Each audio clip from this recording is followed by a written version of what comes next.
في سر ناس كتير ما تعرفوش.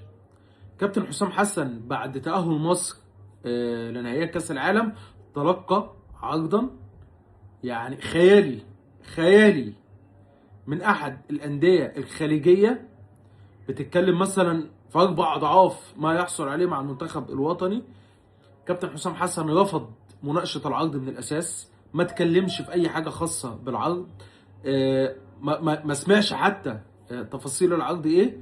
الراجل كان قرار واضح، عايز يكمل مع المنتخب الوطني، ورغبته الأولى والأخيرة إن هو يستمر مع المنتخب الوطني ما بعد أفريقيا. وخد دي كمان بقى أقول لك المفاجأة، ما بعد نهائيات كأس العالم. يعني الناس فاكرة إن كابتن حسام حسن التارجت بتاعه اللي هو كأس العالم وخلاص على كده مع منتخب مصر، لا، هو التارجت بتاعه ما بعد نهائيات كاس العالم كمان مع المنتخب الوطني.